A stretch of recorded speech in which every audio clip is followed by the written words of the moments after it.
ഇറങ്ങിയോട്ടെ. ശരി. സ്റ്റാഫിനെ പരിചയപ്പെടുമ്പോ അവര് ഫ്രീ ആയിരിക്കുന്ന സമയത്ത് വേണം പരിചയപ്പെടാം. ആയിക്കോട്ടെ. ആ ചേട്ടാ, ഇതെന്താ ചേട്ടാ? ഇതേ രജിസ്റ്റർ മാരേജ് ചെയ്യാൻ പോകുന്ന ഒരു അപേക്ഷ കിട്ടിയാലേ ആ ഫോട്ടോ രജിസ്റ്റർ ഓഫീസിന്റെ ബോർഡിലിടും. ആർക്കെങ്കിലും ഒബ്ജക്ഷൻ ഉണ്ടോന്ന് അറിയാനാ. ഓ,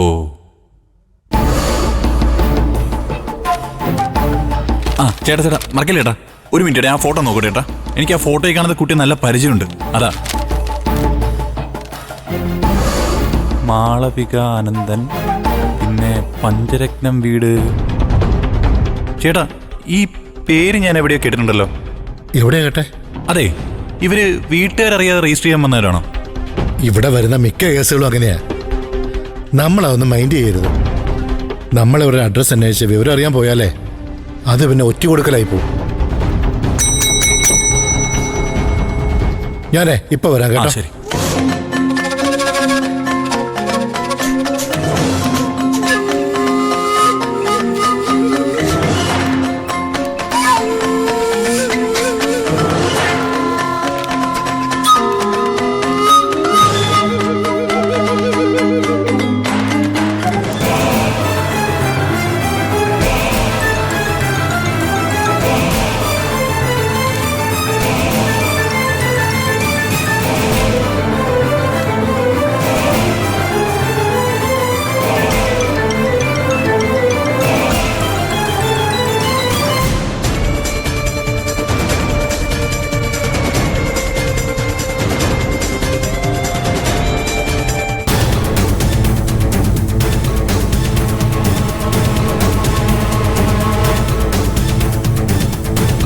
അച്ഛാ, ഞാൻ ഈ കുട്ടി ഇതുവരെ നേരിട്ട് കണ്ടതായിട്ട് ഓർമ്മയില്ല.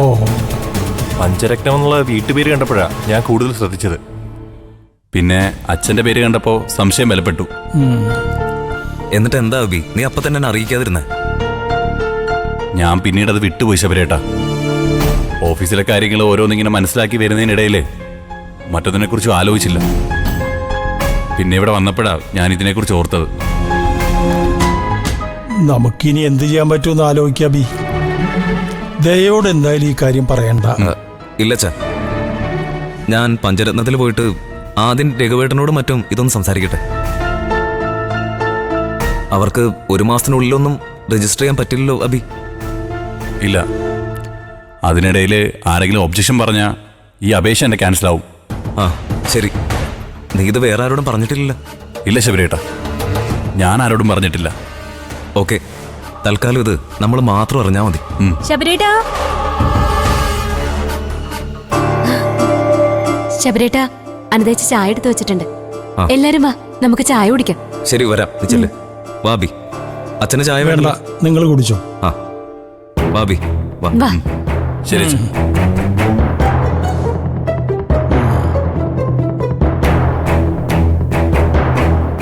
ഈ അനന്തമാഷിന്റെ കാര്യത്തില് ഒരിക്കലും ആ മനുഷ്യന് ഈ ജന്മത്തില് സമാധാനത്തോടു കൂടി ഒരു ജീവിതം വിധിച്ചിട്ടില്ല എന്ന് തോന്നുന്നു.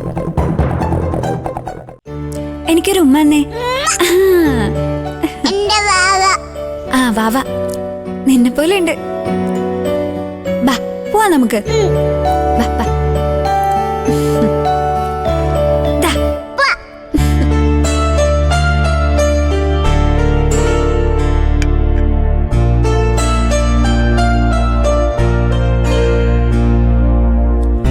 അലമാരകളൊക്കെ നന്നായി അടച്ചാനോ?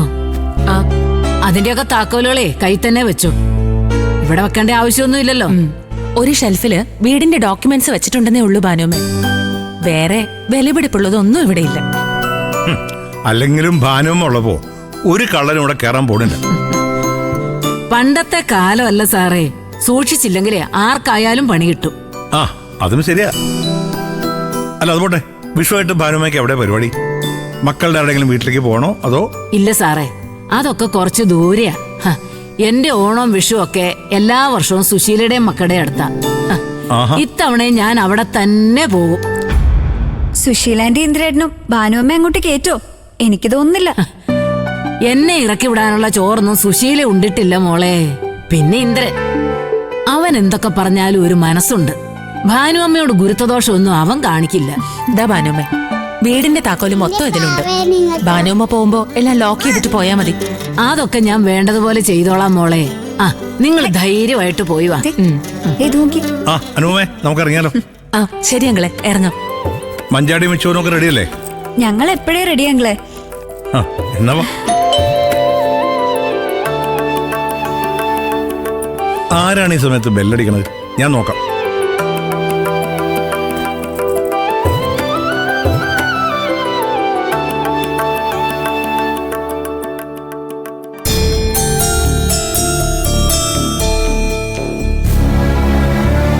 ആ ഇന്ദിര,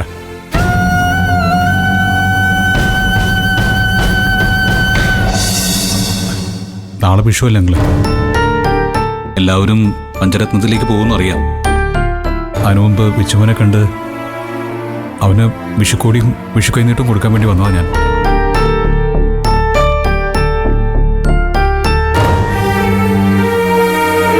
അങ്കിള് ഓനെ ഒന്നും ഇങ്ങോട്ട് കൊണ്ടുവരാൻ പറഞ്ഞാൽ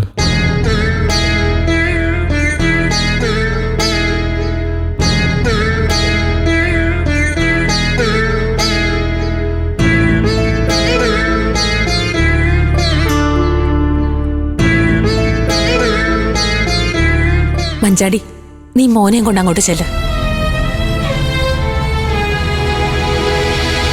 ഇന്ദിര നീ അകത്തേക്ക് വാ.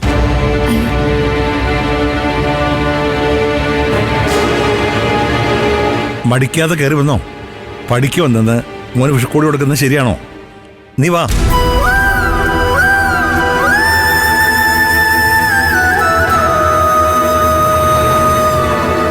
മോളേനു ദാ ഇന്ദ്രൻ മോനെ വിഷുക്കൈ നേട്ടം കൊടുക്കാൻ വന്നതാ. വാ ഇന്ദ്ര. വായിന്ദിര.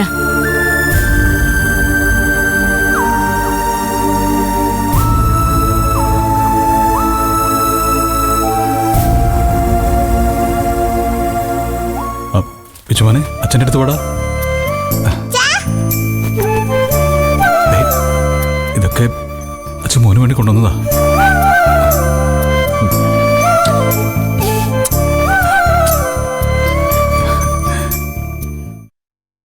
അങ്കളെ, ഇനിയും ലേറ്റ് ആയാ നമ്മള് പഞ്ചരത്നത്തിലെത്താൻ ലേറ്റ് ആവും. ശരിയാ ശരിയാ, ഞാൻ ഇറങ്ങിക്കോളാം അങ്ങളെ. ആ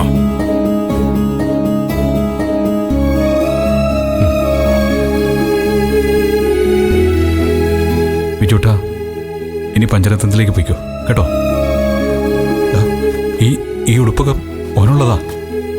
മോനുള്ള വിഷുക്കോടി ദാ വാങ്ങിക്കേ.